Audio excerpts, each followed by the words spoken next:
Il est 7h45 sur BFM Business et sur RMC Découverte. L'invité du grand entretien, c'est Xavier Jaravel. Bonjour. Bonjour. Vous êtes le président délégué du Conseil d'analyse économique. On va évidemment parler fiscalité ensemble. Je le disais ce matin, il y a une sorte de fenêtre d'Overton, c'est-à-dire que les patrons se trouvent ce matin rassurés parce qu'on parle d'ISF, parce qu'on parle de surtaxe sur l'impôt sur les sociétés ou de taxation des holdings. Mais il semble que la taxe Zuckman s'éloigne. Il y a une sorte de patrons rassurés parce que finalement, on a évité le pire.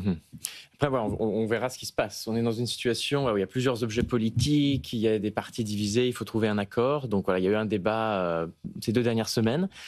Donc effectivement, les options que vous mentionnez sont peut-être plus probables qu'une taxe Zuckman, mais le débat va probablement continuer pendant un moment et si c'est pas cette année, il reviendra après. Donc je pense que c'est un débat qui est là pour durer. Sur la taxe Zuckman elle-même, sur les 2% sur l'ensemble des patrimoines, dont le patrimoine professionnel, et vous avez été présenté, le Conseil d'analyse économique, presque comme un pro-Zuckman parce que vous avez expliqué que le risque d'exil fiscal n'était pas si fort. Est-ce qu'il y a une méprise sur votre positionnement ? Je pense qu'il y a eu une incompréhension. On a fait une étude qui est sortie début septembre, qui était sur l'ISF justement et sur d'autres dispositifs comme la mise au barème des dividendes. Et donc c'est pas du tout sur un dispositif comme la taxe Zuckman. Donc nous on appelle ça dans nos études la question de la validité externe. C'est-à-dire que vous étudiez un dispositif, est-ce que vous pouvez extrapoler à d'autres ? Et sur celui-ci, la réponse est clairement non. La taxe Zuckman, ça porte sur 1800 contribuables, mais c'est une quinzaine de contribuables qui représenteraient la moitié du rendement. Donc au final, c'est la décision d'exil de ces gens-là qui compterait, et c'est des personnes totalement différentes, des centaines de milliers de contribuables qui étaient sujets au dispositif antérieur. Donc ce qu'on disait, il se trouve que dans ces cas antérieurs, il y avait peu d'exil fiscal en nombre de contribuables. Ça avait quand même un effet non négligeable sur les recettes, c'est-à-dire que ces départs représentaient quand même environ 20% des recettes fiscales qu'on aurait reçues si personne n'avait bougé. Donc c'est à la fois c'est peu en termes de nombre de personnes, en termes de recettes fiscales, c'est pas rien, et c'était des dispositifs très différents de la taxe Zuckman. Donc c'est ça ce qui a été trouvé et ce qui est intéressant, notamment si on revient à des dispositifs un peu comme ça. Gabriel Zuckman, il propose 2%. Thomas Piketty, il dit sur Bloomberg, c'est pas assez. Il faut aller plus haut. Ensuite, il dit que si vous ne payez pas, on vous prendra à l'aéroport votre passeport et vos actrices seraient gelées. François Ruffin, lui, dit non, c'est encore pas assez. Il faut vous priver de vos droits civiques. C'est ça le problème en France, c'est les riches. C'est ça notre problème principal. Il faut un peu effectivement poser la question, quel est le problème qu'on essaye de résoudre. Et l'idée de la taxe Zuckman, c'est donc une taxe différentielle, c'est-à-dire il appelle ça un impôt plancher. Et donc l'idée, c'était de contrer des comportements d'optimisation. Des gens qui, du coup, en part de leurs revenus, qu'on peut mesurer de différentes manières, avaient un impôt faible.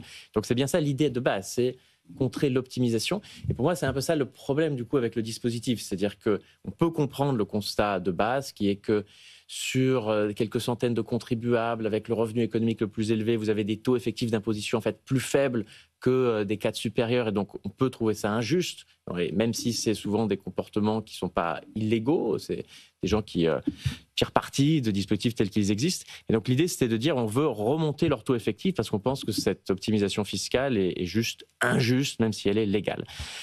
Mais après, le dispositif, en fait, n'est pas ciblé sur ce problème. C'est-à-dire qu'il va toucher des cas comme des startups qui n'ont aucun revenu et donc qui, clairement, ne font pas d'optimisation fiscale. L'idée de Gabriel Zuckman, qui est à nouveau intéressante, c'est de dire si vous avez un patrimoine très élevé, alors il y a présomption de revenus. Si je vois que vous avez un patrimoine élevé, que vous ne me donnez pas de revenus que je peux fiscaliser, il doit y avoir un problème. Dans certains cas, tout à fait, mais dans d'autres, absolument pas. Le cas des startups Mistral, Deezer, qui n'a pas fait de profit pendant 17 ans, on voit bien que ce n'est pas un cas d'optimisation. Et puis il y a d'autres cas. Un exemple, c'est par exemple Biomérieux, qui est détenu à 59% par la famille Mérieux et donc qui serait soumis à la taxe Zuckman. Ils réinvestissent depuis les années 60 le gros des profits de l'entreprise dans l'entreprise pour la faire croître. Ça bénéficie aussi aux salariés.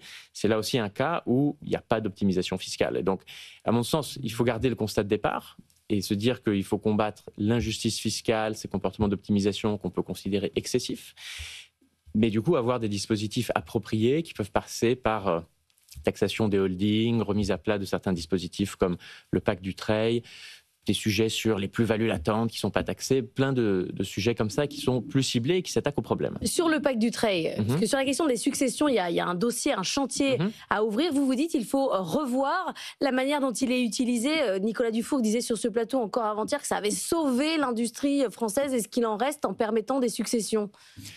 Déjà, on peut. Nous, on avait fait des études au CAE il y a 3 ans qui montraient qu'il y a vraiment un sujet d'optimisation fiscale. La plupart des économistes pensent que c'est pas très efficace en fait de donner des droits de succession beaucoup plus faibles pour la transmission d'entreprises. C'est pas du tout sûr que si on regarde notamment des grandes entreprises, vous trouveriez des repreneurs ailleurs et que donc il serait normal de réduire les exemptions d'impôts pour ces cas-là. Donc vous pouviez penser à des baisses du plafonnement sur les droits de succession quand c'est des grosses transmissions d'entreprises avec des seuils très élevés de plusieurs dizaines ou centaines de millions d'euros. Donc l'esprit taxe Zucman, mais appliqué aux successions pour que ce soit justement pas déjà que ce soit efficace, parce qu'on ne parle pas des entreprises qui aujourd'hui sont actives et avec un détenteur qui est fondateur, mais voilà, pour la transmission, c'est bien pour l'égalité des chances et je pense qu'on peut le faire d'une manière qui est à la fois juste et efficace. Et il y a un rapport de la Cour des comptes qui a été un peu décrit déjà dans les journaux cet été et qui montre que les coûts du pacte Dutreil tel qu'il existe aujourd'hui, c'est de l'ordre de 5 milliards d'euros par an. Et donc c'est vraiment un dispositif très très coûteux, à mon avis pas efficace. Il y a aussi des abus parce que par exemple c'est pas forcément toujours respecté le fait qu'il faut garder l'outil de travail pendant un moment. Parfois on met aussi dedans des biens qui sont pas professionnels. Donc il y a beaucoup de choses qu'on peut changer, même dans l'esprit même du pacte, en gardant le même esprit. Et c'est juridiquement très solide. Vous voyez, autant la taxe Zucman, il y a des problèmes constitutionnels, autant ça, on peut le changer facilement, sans aucun problème constitutionnel ou juridique. Puisqu'on parle de ne pas abîmer le patrimoine économique et de ne pas abîmer la productivité, vous êtes pour une hausse de la flat tax. Là, concrètement, ça n'abîmerait pas l'économie. Ce n'est pas une prise de position forte, c'était plus de dire qu'il faudrait, à mon sens, avoir un package de mesures, vu la situation politique, où il faut trouver un accord, et il y a cette demande de justice fiscale, de mise à contribution large, plutôt que d'avoir un dispositif qui est inédit, qui porterait surtout sur 15 personnes, comme la taxe Zucman. Il me semble que c'est plus intéressant d'avoir un package de dispositifs qui s'attaque au problème, qui est qu'il y a pas mal d'optimisation fiscale, qu'il y a une demande de justice fiscale en disant il faut mettre davantage à contribution ceux qui ont des revenus du capital, moindre mal, et puis le répondre aux attentes qui s'expriment de part et d'autre de l'échiquier politique. Là, en fait, la hausse du prélèvement forfaitaire unique, ça ne rapporterait pas beaucoup, parce que c'est... on a vu quand il a baissé qu'à l'inverse, on n'a pas perdu beaucoup en recettes fiscales, donc c'est peut-être quelque chose de plus symbolique. À mon avis, il y a beaucoup plus à gagner du côté symboliquement que réellement, et surtout il y a d'autres mesures qui peuvent générer plus de recettes fiscales, comme le pacte Dutreil, comme les plus-values latentes dans les successions. À la fin, on parle plus de combien il faut faire d'économies et combien il faut aller chercher. Il faudrait. Ouais, mais alors du coup, c'est quoi votre fourchette à vous? Alors nous, on va sortir tout ça d'ici un mois avec le CAE, mais pour vous faire un avant-goût, on dit qu'il faut avoir au moins 130 milliards d'euros d'ici 7 ans pour stabiliser la dette et préparer la prochaine crise. Et dès l'année prochaine, donc pour 2026, pour nous, il faut trouver entre 30 et 40 milliards d'euros.